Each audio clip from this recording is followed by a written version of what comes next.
दोस्त, यमन के द्वारा हमारे देश भारत का एक जहाज पकड़ा गया है जिसमें कि हजारों की संख्या में गाय मौजूद थी। लेकिन अभी तक ये पता नहीं चला है कि वो गाय जा कहाँ रही थी। हालांकि जब यमन को पता चला कि ये जहाज भारत का है तो उसने भारत के जहाज को वापस भेज दिया। लेकिन अभी तक ये समझ में नहीं आ रहा कि आखिर इतनी संख्या में गाय जा कहाँ रही थी।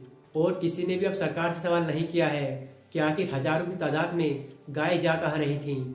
और ना ही किसी गोदी मीडिया के चैनल ने इतनी बड़ी न्यूज़ चलाई है। आपको पता ही होगा कि हमारे देश में हिंदू धर्म के लोग गाय को माता मानते हैं और उनकी पूजा भी की जाती है। दरअसल इस न्यूज़ को खुद ही यमन ने बताया है। यमन ने कहा कि हमें पता नहीं था कि ये भारत का जहाज है, और जब हमने इस जहाज पर जाकर देखा तो वहां पर हजारों की संख्या में गाय भरी थी और वो किसी और देश में जा रही थी। लेकिन हमें जब पता चला कि ये भारत का जहाज है तो हमने उनसे कहा कि आप वापस अपने देश चले जाइए। दोस्तों, भारत के जहाज को वापस भेजने की वजह ये थी क्योंकि इस समय इजराइल और गाजा का युद्ध चल रहा है। लेकिन यमन जो है वो फिलिस्तीन और गाजा के साथ खड़ा है। और यमन ने कुछ दिनों पहले ऐलान किया था कि जो देश भी इजराइल का साथ देगा उसके जहाज को हम लाल सागर से गुजरने नहीं देंगे और उसे तबाह कर देंगे। ऐसे ही न जाने अमेरिका के कितने जहाज यमन अभी तक तबाह कर चुका है और इसी वजह से यमन ने भारत के जहाज को वापस भेज दिया।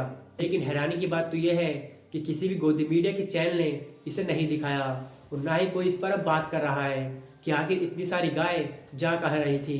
और ये तो आप सभी को पता होगा कि विदेशों में गायों के साथ क्या किया जाता है। और ऐसे ही बहुत सारी न्यूज़ निकल कर आती हैं जो कि बताती हैं कि भारत से बहुत ज़्यादा तादाद में विदेशों में गाय और भैंसें सप्लाई की जाती हैं जहाँ पर उन्हें काट कर बेचा जाता है।